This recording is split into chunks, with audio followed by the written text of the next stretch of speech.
e partilhar da palavra do Senhor. O tema, desse encontro está em Cantares, versículo 12. Eu te convido a ler comigo a partir do versículo 11. A minha versão é Almeida Revista e Atualizada. Pequenas diferenças, mas a essência é a mesma.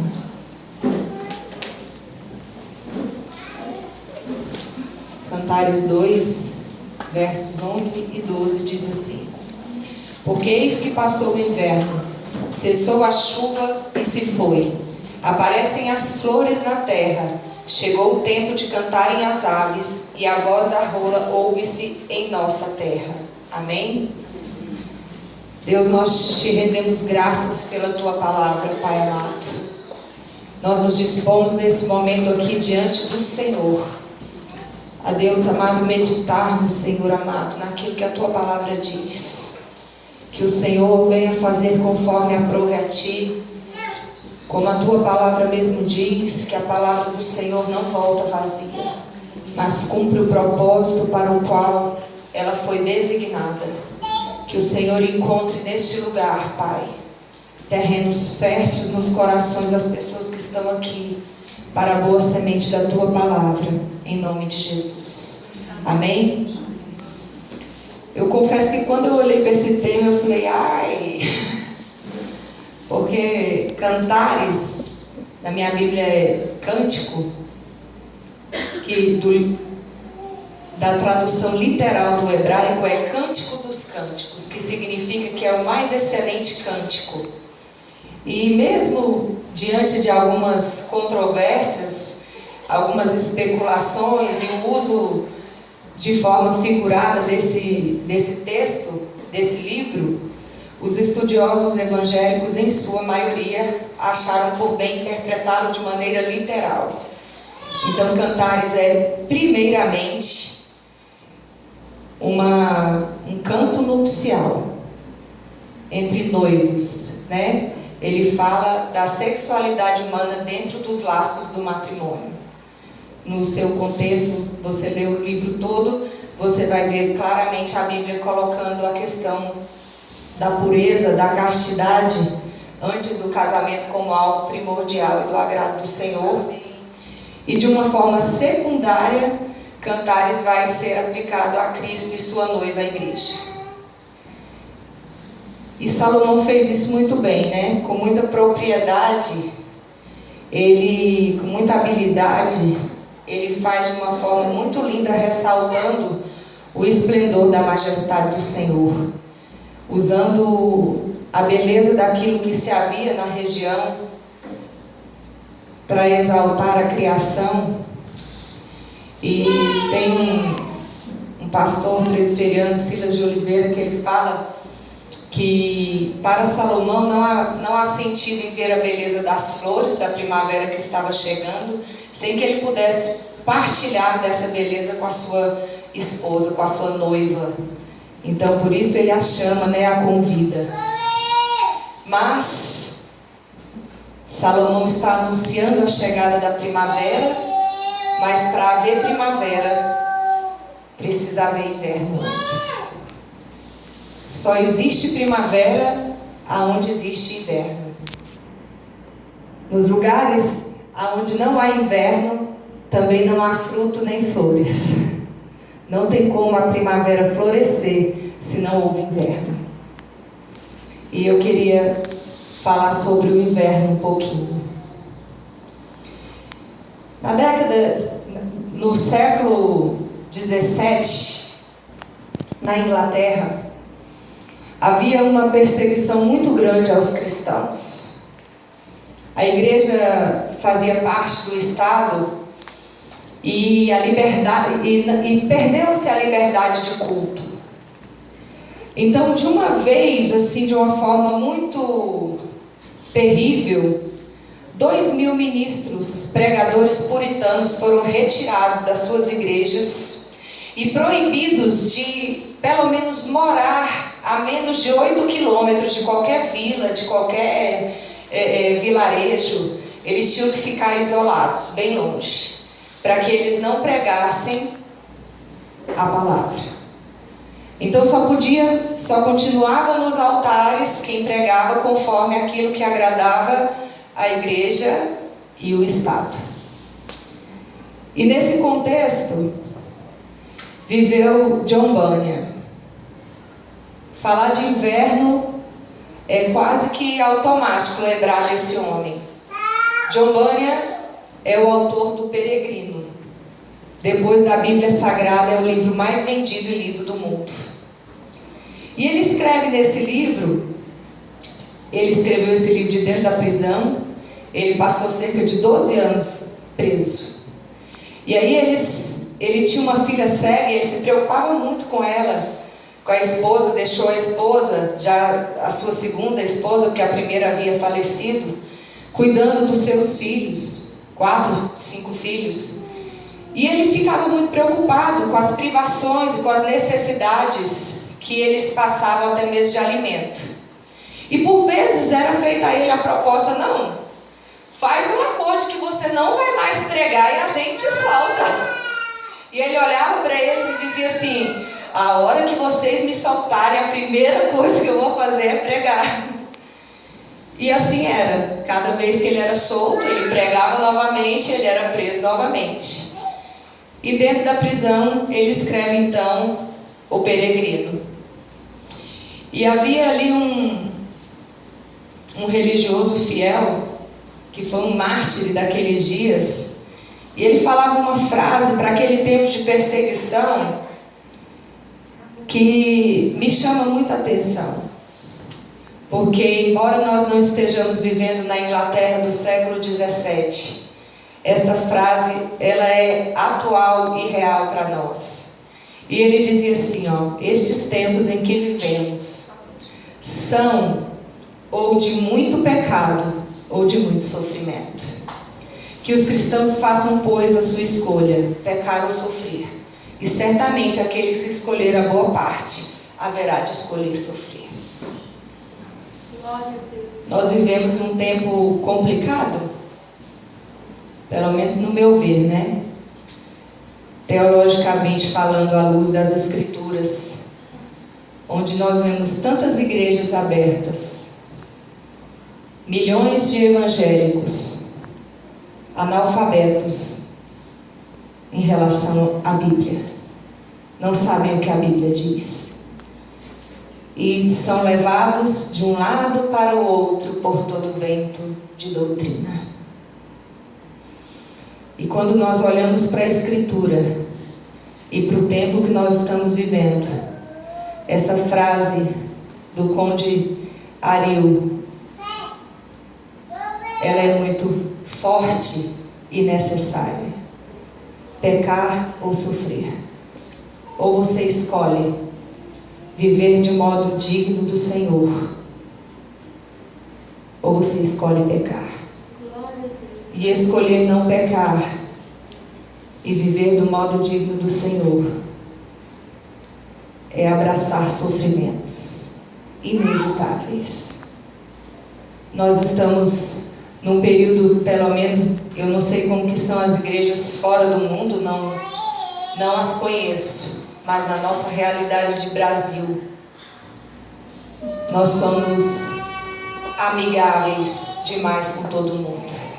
Se nós começarmos a pregar a palavra e viver a palavra, nós não vamos ser tão amigáveis nem tão queridos. Então, eu gostaria de compartilhar com você nessa noite um pouco do que esse homem que escreveu o Peregrino pensava, não da sua opinião própria, mas em estudar as Escrituras Sagradas acerca do sofrimento, acerca do inverno na nossa vida. Porque todos nós queremos a primavera. Não é tão lindo primavera? A primavera é linda, mas para ter as folhas verdinhas, aquelas flores tão lindas, e Deus, ele é tão tremendo, tão maravilhoso, que ele ainda criou flor para todo gosto, né? de todo formato, de todo jeito, de toda cor, de toda textura. E tudo isso vem de uma vez, numa época do ano. Aquele céu tão azul, tão maravilhoso de se ver. Mas nós estamos aqui ainda no outono, né? Então até a gente chegar lá na primavera, nós vamos atravessar o inverno. E John Bunyan descreve assim: Deus designa quem irá sofrer. Deus tem designado quem irá sofrer. O sofrimento não sobrevém por acaso, nem pela vontade do homem, mas pela vontade e pelo desígnio de Deus. Assim Bunyan cita 1 Tessalonicenses 3, versículo 3, para que ninguém seja abalado por essas tribulações. Se você quiser anotar as referências, seria muito bom você verificar todas elas, como os crentes bereanos faziam. Vocês sabem muito bem que somos designados para isso. 1 Tessalonicenses 3:3, o apóstolo Paulo está falando exatamente isso, que eles sabiam que sofreriam aquelas tribulações, porque eles haviam sido designados pelo Senhor para isso. Bunyan nos relembra que não devemos pensar que o sofrimento é algo estranho para quem teme a Deus. 1 Pedro 4, versículo 12. E apela ainda para Apocalipse 6:11, onde é dito aos mártires sobre o altar no céu que esperassem um pouco mais, até que se completasse o número dos seus conservos e irmãos que deveriam ser mortos. Um número designado de mártires. Bunyan concluiu daí: sofrimento por justiça e por causa da justiça é pela vontade de Deus. Deus tem designado quem deve sofrer. Se você não crê na soberania de Deus, você vai ter um pouco de dificuldade em me ouvir pregar. Porque eu creio que Deus é soberano. Glória a Deus. Ele não é um Deus, como eu ouço algumas pessoas pregando, algumas ministrações, como se Deus fosse um Deus assim tão fraquinho, que de repente, num dado momento, você sendo filho dele, escravo dele, como a Bíblia diz, daqueles que nasceram de novo em Cristo Jesus, aí de repente você pode fazer o que você quer da sua vida, você escolhe do jeito que você quer, ou então o diabo vai lá e faz alguma coisa na sua vida.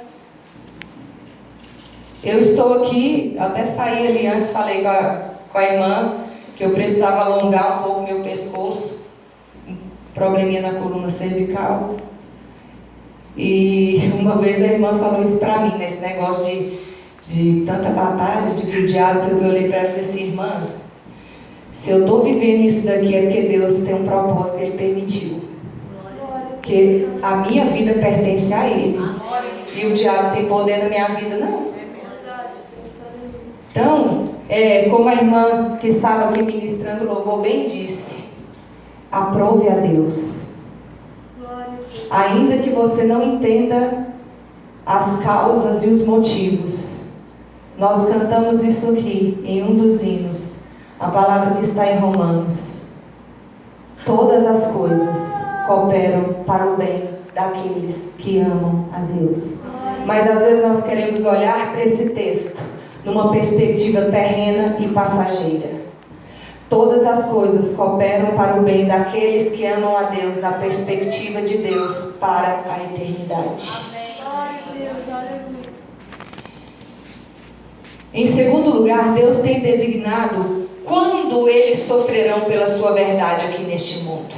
As épocas de sofrimento para esta ou aquela pessoa são determinadas quanto ao tempo em que serão provadas por sua fé. É por isso que nós passamos provações. É por isso que nós sofremos. É por isso que nós passamos lutas, porque o Senhor prova o nosso coração. E todo o tempo, porque Deus ele não se desmembra, Ele é justo, Ele é misericordioso, Ele é fiel, é tudo junto. E em todo o tempo nós vamos ver o quê?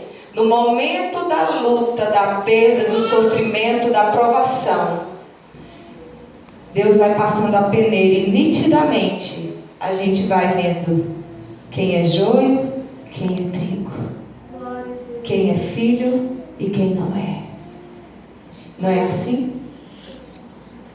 A gente vai vendo a ovelha que se dobra, que se rende, que aceita, que continua no sofrimento olhando: o Senhor continua sendo Deus na minha vida e o Senhor é fiel. Glória a Deus. E aí mostra a sua excelsa justiça.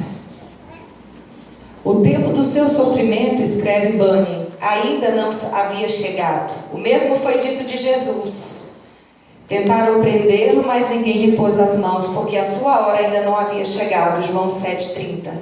Bunyan conclui: as épocas, portanto, e as ocasiões, mesmo para os sofrimentos do povo de Deus, não estão nas mãos do inimigo, mas nas mãos de Deus. Como Davi disse: o meu futuro está em tuas mãos.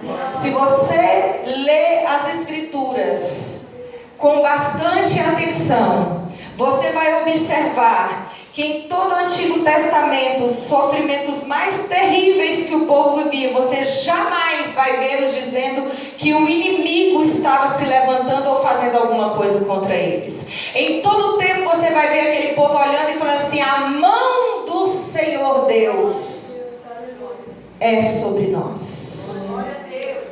Eles entendiam, e isso é inquestionável. Não tenho que duvidar, ou que questionar, ou que especular para o povo de Israel, para o judeu.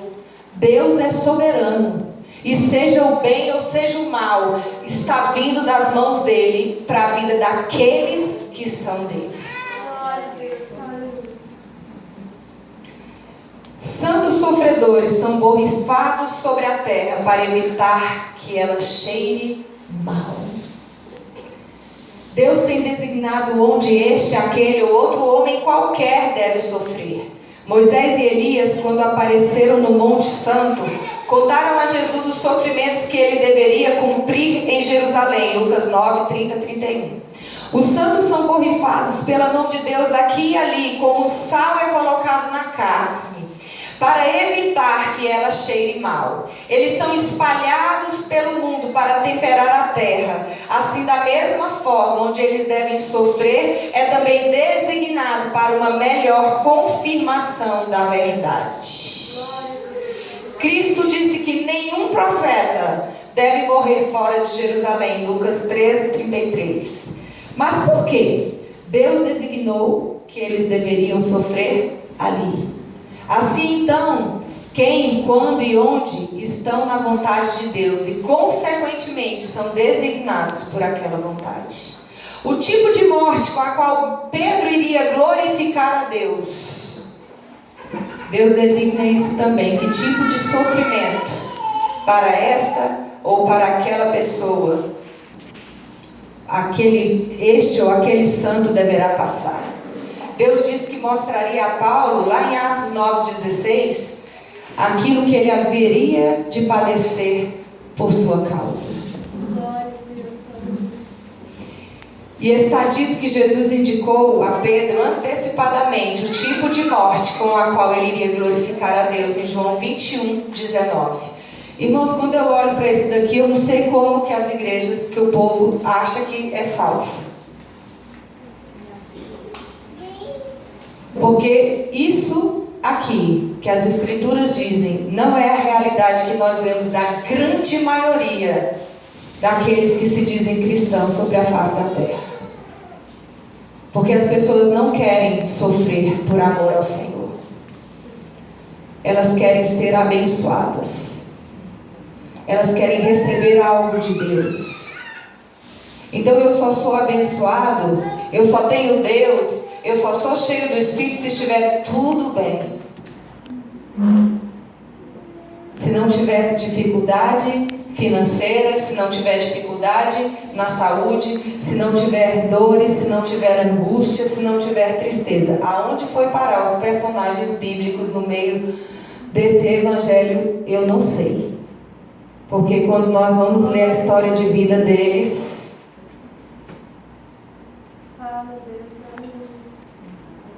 nenhum teve uma vida regalada e tranquila.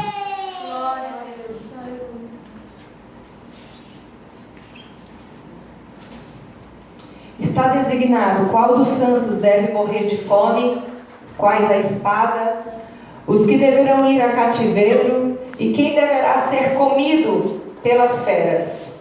Conclua-se então que é aparente pelo que vimos que os sofrimentos dos santos são ordenados e dispostos pela vontade de Deus.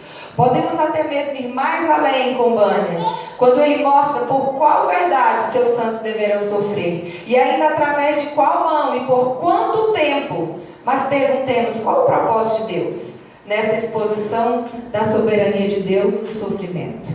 Ele nos diz claramente: eu tenho em poucas palavras lidado com isto, para mostrar que nossos sofrimentos são ordenados e preparados por Ele, para que vocês possam sempre, quando tiverem problemas por causa do seu nome, não cavalear ou ficar incertos, mas ficar controlados, calmos, quietos em sua mente e digam: seja feita a vontade de Deus. A misericórdia de sofrermos e não sermos torturados. Mais uma vez ele alerta contra o sentimento de vingança. Aprenda a compadecer-se e a lastimar a condição do inimigo. Nunca nutra rancor contra eles por causa da sua presente vantagem. Que vantagem é essa, irmã Valéria? A vantagem de que se você está em Cristo, você é salvo. Aleluia. Você está com o Senhor. Irmãos, isso é uma vantagem tremenda. Nós precisamos olhar para muitos dos nossos inimigos terrenos e ter compaixão deles. Sabe o que são as pessoas que não têm Cristo? A Bíblia diz que são mortos. Mortos espiritualmente. Mortos em seus pecados e delitos. Morto não vê, morto não sente, morto não enxerga, morto não escuta, morto não compreende, morto não discerne. Morto. É em compreender essas verdades que nós vamos ver na história da igreja tantos mártires olhando com compaixão e não se irando contra aqueles que se levantavam contra eles, contra os seus torturadores, porque eles compreendiam que eles eram dignos de compaixão e de pena, porque eles estavam mortos. Foi Deus quem lhes ordenou que fizessem isto, para testar a sua fé e a sua paciência. Não lhes deseje mal algum pelo que estão tirando de você. É a paga do trabalho deles, e logo vai aparecer a eles que muito bem merecem esta paga. Bendiga a Deus, que você não será contado com eles. Quão amavelmente, portanto, Deus lida conosco quando escolhe afligir-nos por um pouco de tempo, para que com bondade eterna tenha misericórdia de nós. Isaías 57, versículos 7 e 8. A chave para o sofrer corretamente e ver todas as coisas nas mãos de um Deus misericordioso, bom e soberano, e viver em Deus que é invisível. Há mais de Deus a ser experimentado em tempos de sofrimento do que em qualquer outro tempo. Se não há inverno, não há fruto. Os invernos que nós passamos é para que Deus produza em nós aquilo que é valioso aos olhos dele. Existem coisas de Deus que podem ser observadas em um dia, em outro não. Seu poder em sustentar alguns, sua ira em abandonar outros, o fazer com que arbustos fiquem firmes enquanto permite que cedros caiam, o tornar em tolice o conselho dos homens e fazer com que o diabo passe a perna em si próprio, o conceder a sua presença ao seu povo e o abandonar seus inimigos nas trevas, o revelar a retidão dos corações dos seus santificados e a exposição da hipocrisia de outros, tudo isso são maravilhas espirituais operadas no dia da sua ira, do redemoinho e da tempestade. Temos a tendência de irmos longe demais nos dias calmos e pensamos que estamos bem avançados e bem mais fortes do que realmente descobrimos estar quando o dia da provação vem sobre nós. Não poderíamos viver sem tais mudanças da mão de Deus sobre nós. Nossa natureza carnal cresceria excessivamente se não tivéssemos nossos invernos no tempo apropriado. Disse que em alguns países as árvores crescem, mas não produzem fruto, pois ali não há inverno. Assim Bânia roga ao seu povo que se humilhe debaixo da poderosa mão de Deus e que confie que tudo será para o seu bem. Permita-me rogar-te que não ficarás ofendido, quer com Deus, quer com os homens, se a cruz sobre ti for pesada. Com Deus, pois Ele nada faz sem uma causa. Com o homem, pois são servos de Deus para o seu bem.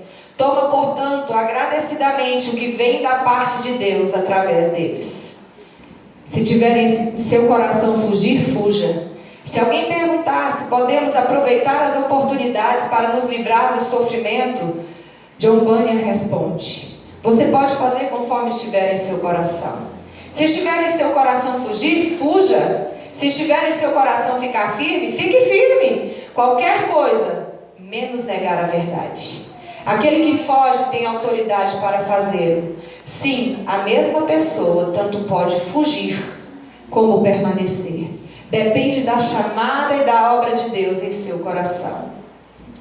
Em Êxodo 2,15, Moisés fugiu. Em Hebreus 11:27, Moisés permaneceu. Em 1 Samuel 19, versículo 12, Davi fugiu. Em 1 Samuel 24, versículo 8, Davi permaneceu. Em Jeremias 37, 11 e 12, Jeremias fugiu. Em Jeremias 38, versículo 17, Jeremias permaneceu. Em João 7, Cristo retirou-se. Em João 18, de 1 a 8, Cristo permaneceu. Paulo fugiu em 2 Coríntios 11, 33. Paulo permaneceu em Atos 20, 22 e 23. A própria pessoa está mais capacitada para julgar sua força atual. Mas não fuja por temor servil, mas porque fugir é uma ordenança de Deus, abrindo uma porta de escape, como sua providência, e aprovado pela palavra de Deus, como o texto de Mateus 10, 23 nos descreve. Se, portanto, você tiver fugido, for apanhado, não fique desgostoso com Deus ou com o homem. Não com Deus, pois você é servo dele, e sua vida e você mesmo lhe pertencem. E não com o homem, pois ele nada é, senão a vara de Deus, a qual foi designada neste aspecto para lhe fazer o bem. Conseguiu escapar? Ria. Foi apanhado? Ria. Regozije-se, não importa os rumos que as coisas tomarem, pois a balança ainda está nas mãos de Deus. Estas verdades são tão preciosas, são tão importantes para a nossa vida, porque o sofrimento, às vezes ele avisa, e às vezes ele nos pega de surpresa. Como a irmã relatou aqui no testemunho dela, como eu posso aqui relatar, eu comecei a sentir dores leves nos dedos das mãos. 6 meses de tratamento, e tem dia que eu choro de dor.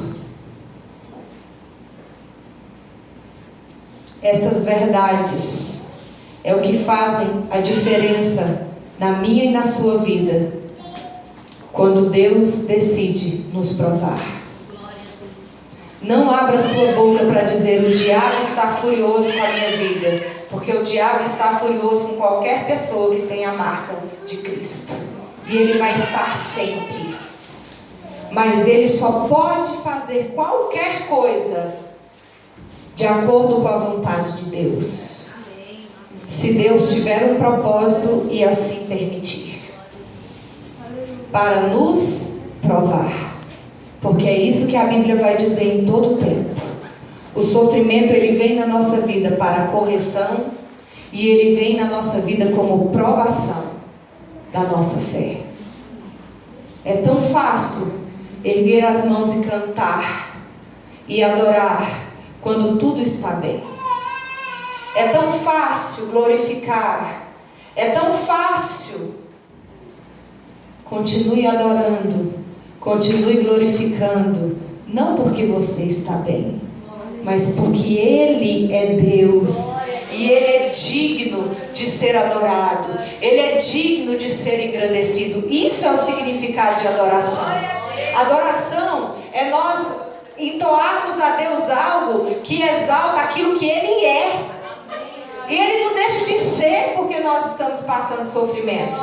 Ele não deixa de ser porque nós estamos passando provações ou privações de alguma coisa.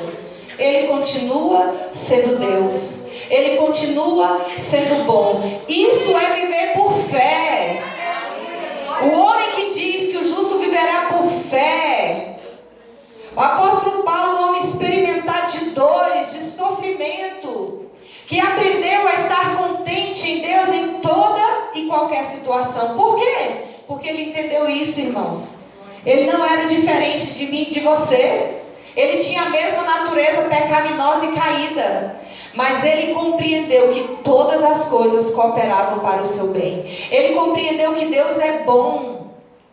E se algo vem sobre a vida dele, se aprove a Deus que ele fosse levado às cadeias, que ele fosse açoitado, que ele fosse humilhado, parece coisa de doido, né? O que Paulo vai dizer? Que aquilo era motivo para ele de alegria sofrer por causa do Senhor, porque ele entendia que dentre todos os apóstolos, ele era o menos digno, ele era digno da condenação do Senhor.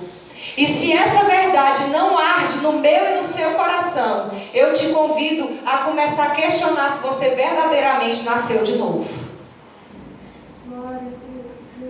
Porque isso precisa arder em nós.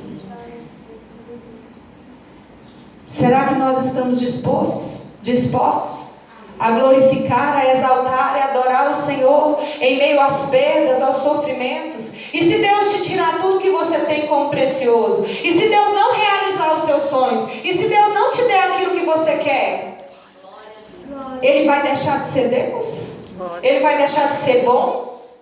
Ele vai deixar de ser fiel, de ser justo, de ser amoroso, de ser misericordioso? Não. Mas Ele é soberano.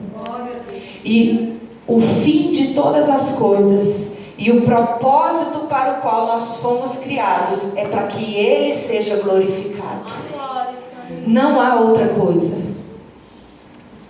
Então, em meio às dificuldades, em meio às dores, como que eu posso viver nesta situação de modo digno do meu Senhor, para que Ele seja glorificado? Glória a Deus.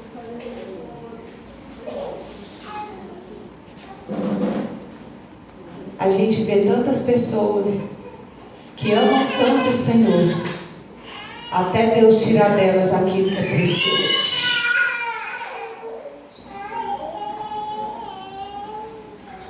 Elas têm ainda a audácia de dizer: Deus não podia ter feito isso comigo.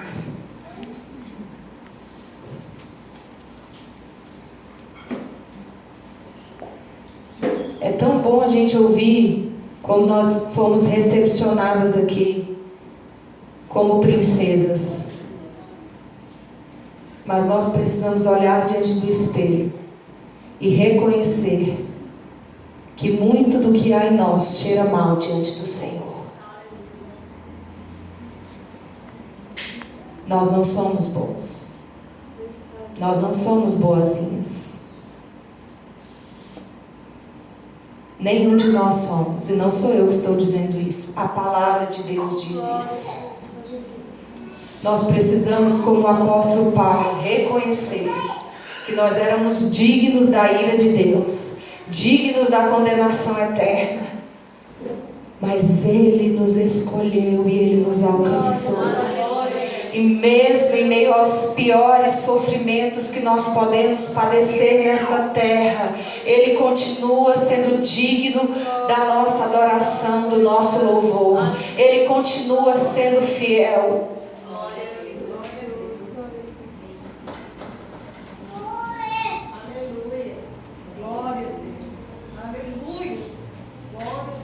O inverno não dura para sempre, mas o inverno é a bondade e a graça de Deus vindo a nós, para que Ele possa gerar em nós frutos dignos de arrependimento, frutos dignos do seu Espírito, frutos dignos de uma primavera que vem trazendo esperança após o inverno. Glória a Deus.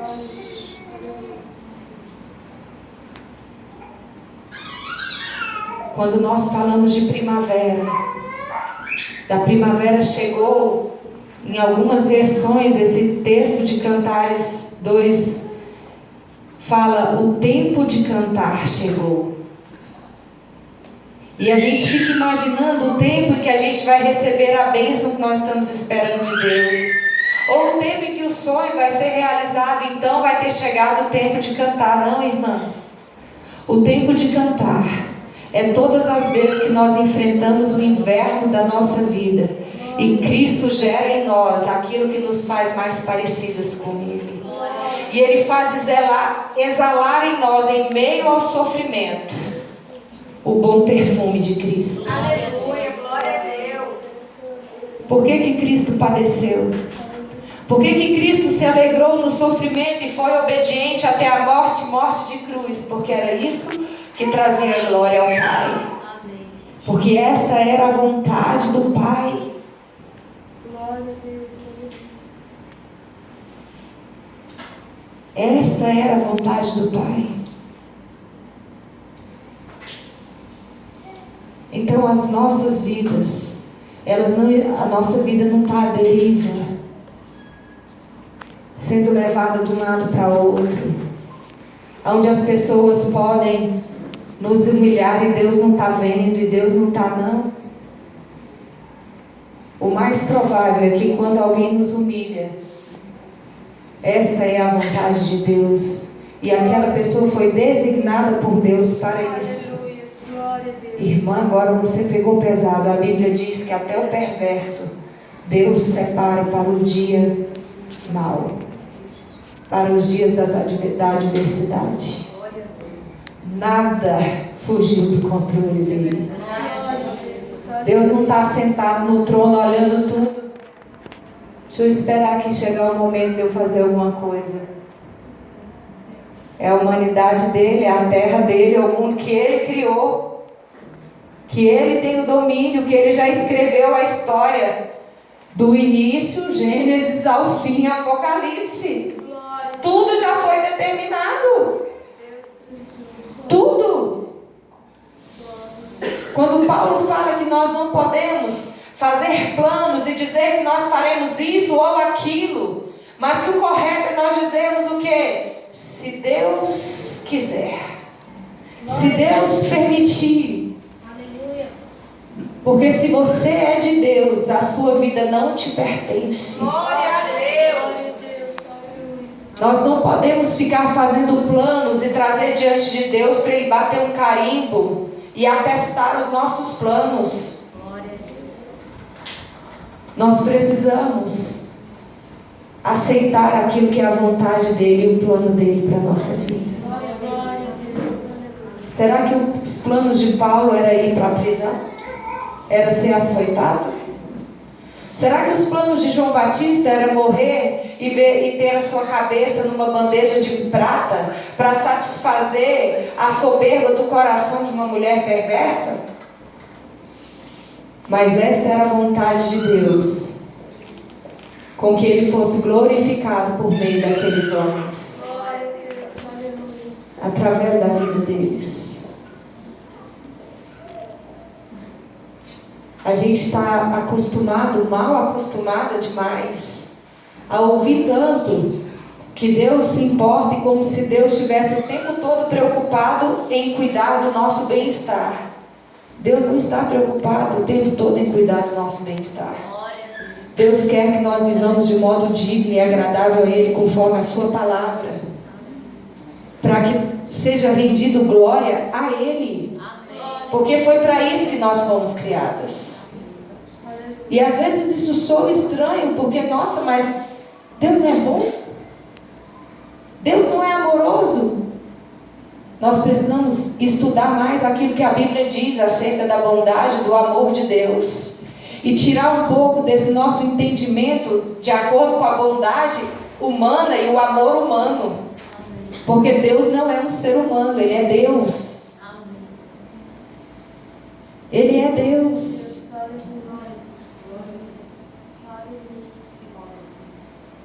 Nós gostamos de evangelizar e de abraçar as pessoas e falar para elas assim: Jesus te ama. Lembra que eu falei aqui? Se nós vivermos a palavra e pregarmos a palavra, nós vamos ganhar inimigos e nós vamos ter que escolher pecar ou sofrer. Porque o correto não seria nós dizermos para elas: Jesus te ama, Ele quer mudar a sua vida, Ele quer te abençoar. O correto seria nós dizermos para ela: você precisa ser salvo, porque você está debaixo da ira de Deus.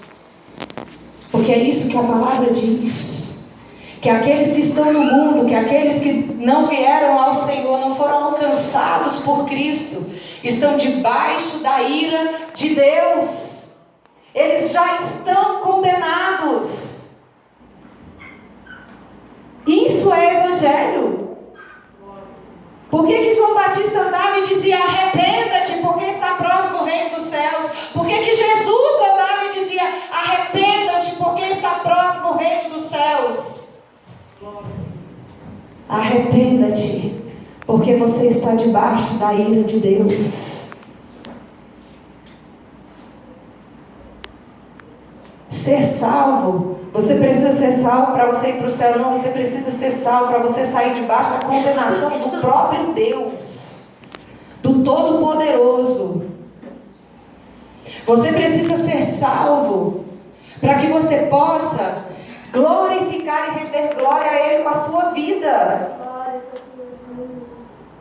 Então a maior parte do tempo, toda a nossa vida não diz respeito a nós mesmos, diz respeito a Ele.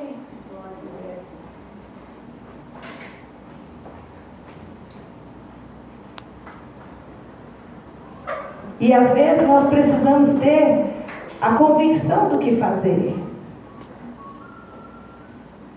Eu comentava ontem com a minha irmã, minha amiga Leia.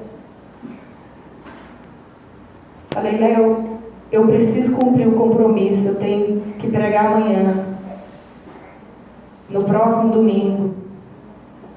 Eu olhei para ela e falei assim: eu não tenho vontade. Porque essa dor me dá um desânimo terrível. Aí ela olhou para mim e lembrou. Ela: lembra do que você me falou? Eu estava ali sentada não aguentando de dor. Eu fui alongar o pescoço antes de subir, porque eu falei: eu sei que eu vou ficar muito tempo em pé. E eu estou aqui, e eu não estou sentindo dor nesse momento. Provavelmente quando eu descer e for para minha casa, eu vou sentir muita dor. Mas sabe o que eu entendi? Eu não entendi que eu preciso fazer a obra de Deus. Não. Às vezes fazer a obra de Deus é a gente ficar lá dentro da nossa casa cuidando dela. Eu entendi que eu preciso pregar a palavra a tempo e fora de tempo. Eu tendo vontade ou não.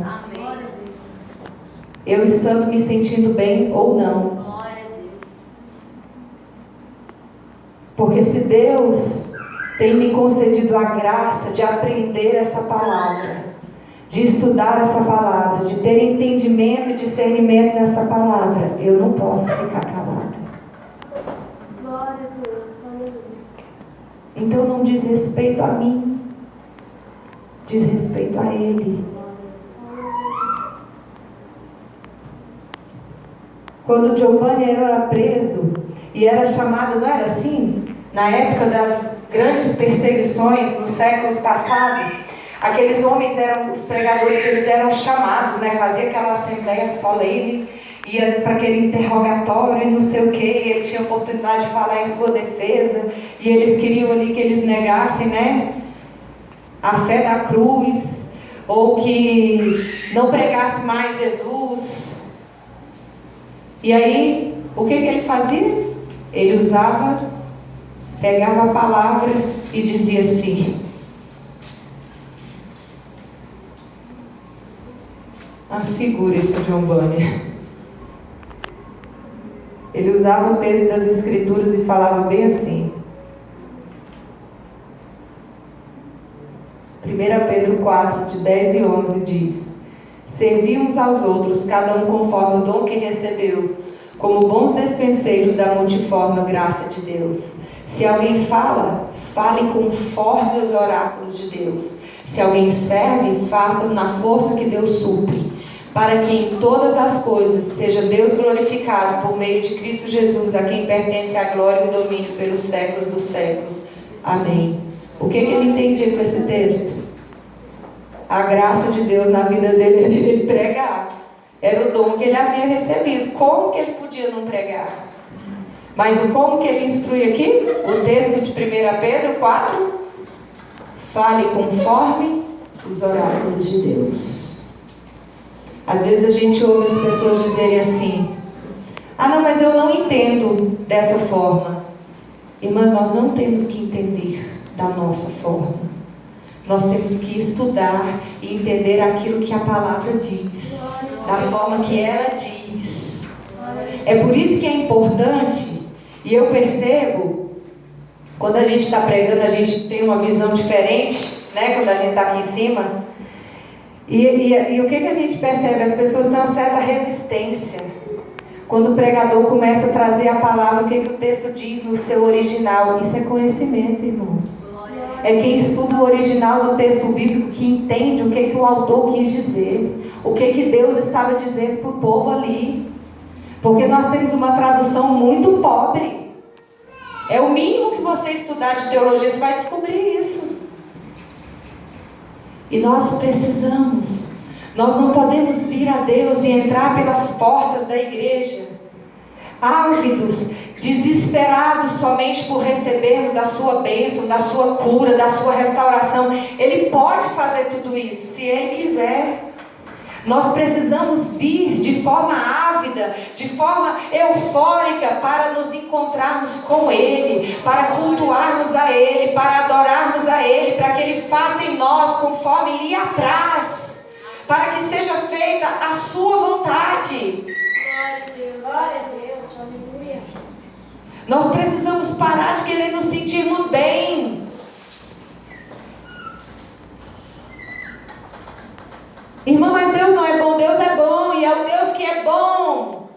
Que quando Paulo tinha um espinho na sua carne, por 3 vezes clamou a Deus que o curasse, que o livrasse daquele espinho. O que Deus diz para ele?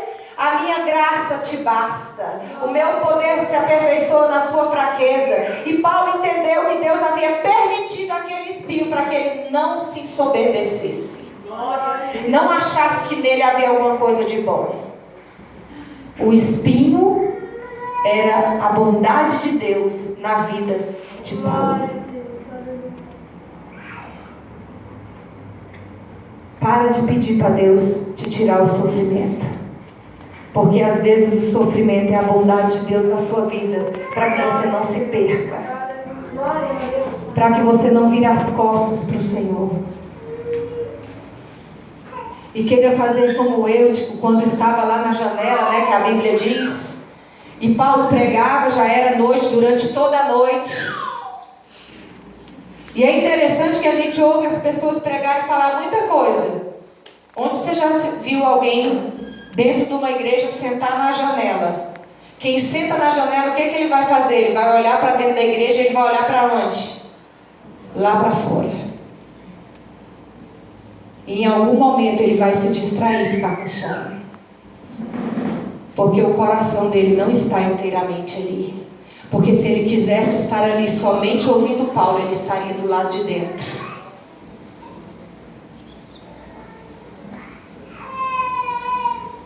Não queira simplesmente a primavera e o tempo de cantar.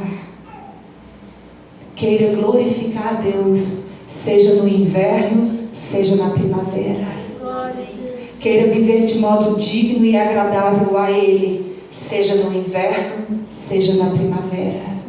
Para que isso resulte glória para Ele.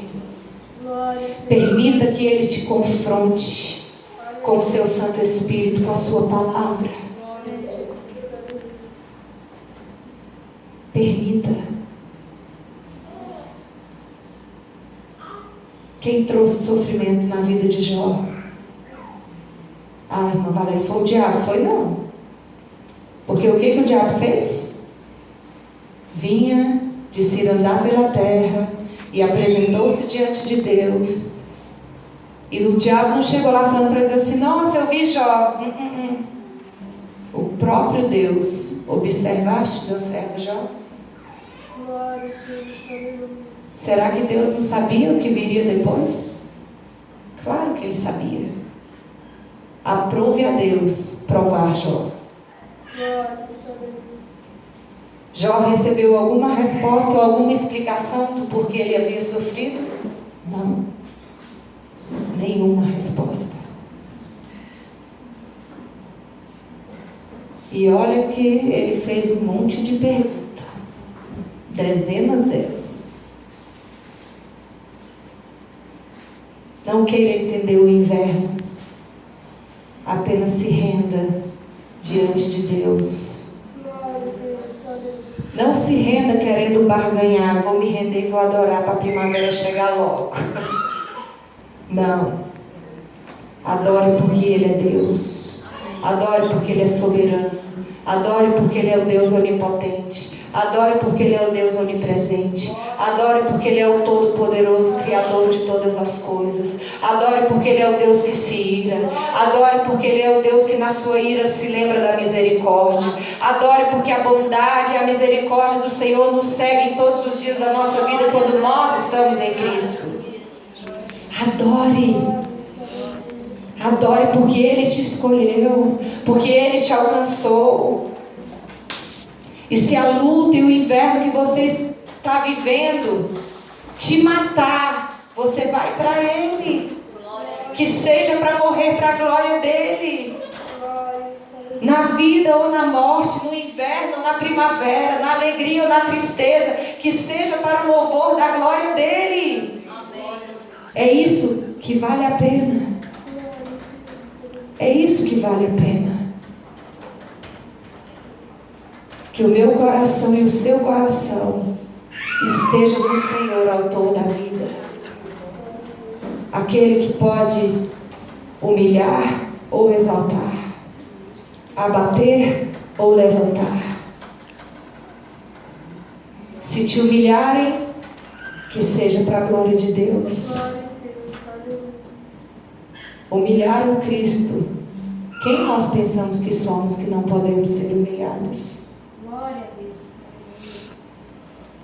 Ah, eu sou filho de Deus. Ele também é.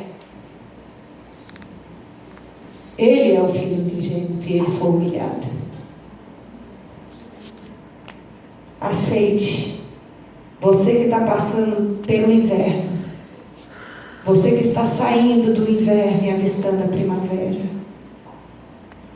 E você que às vezes você ouve e fala assim: essa palavra hoje não é para mim, amanhã ela pode ser. Todos nós temos invernos na nossa vida. Mas que você se atente para o que Deus, para a primavera que Deus quer fazer florescer dentro de você, no seu entendimento, no seu amadurecimento nele, para que nós possamos cumprir aquilo que a palavra diz, de viver de modo digno do Senhor, para o seu inteiro agrado. Amém? Que Deus abençoe a sua vida. que o Espírito Santo de Deus te convença dessas verdades e faça elas roerem dentro de você, arderem dentro de você e te traga à memória todas as vezes que for necessário. Amém? Deus te abençoe e que você possa no inverno enxergar a graça de Deus e tenha a paciência e a perseverança de aguardar a primavera, porque ela chega aqui ou na glória, mas ela chega. Amém? Deus abençoe vocês.